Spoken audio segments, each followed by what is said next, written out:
Calgary Police Service shares the commitment we have as members of the community, but also members of law enforcement to encourage as well as model safe and sober driving.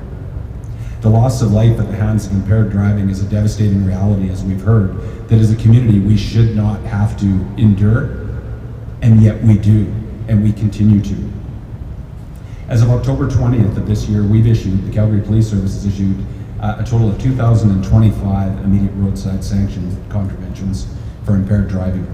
So that is actually up by 34% over the average of the past 2 years. And I offer the average of the past 2 years only because the immediate roadside sanctions is relatively new and we have 2 years of history. But those are not encouraging numbers by any stretch of the imagination. As a paramedic for over 35 years, I can tell you how frustrating it is when paramedics are among the first on scene and witness the terrible outcome of these tragedies involving impaired drivers. And when there is alcohol or drugs involved in these collisions, we know it was entirely predictable and preventable. Driving while impaired by alcohol or drugs is the most prominent factor contributing to serious car crashes in Canada.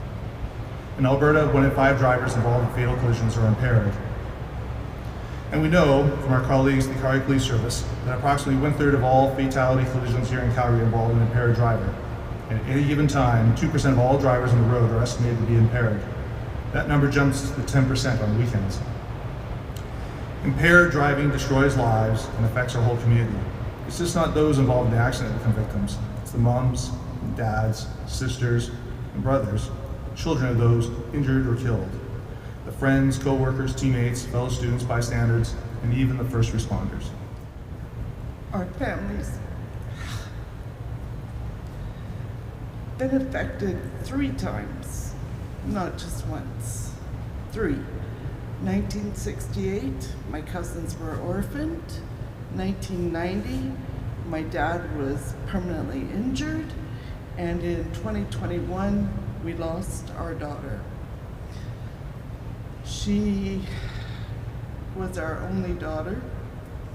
She left behind 2 children. And we have been devastated. He got 3 years, we got a life sentence. There is no excuse. If you plan a night out with alcohol or some other form of intoxicant, then make a plan for a safe ride home. As has been said, there is no shortage of options in a city like ours. There is no excuse. Do not drive impaired.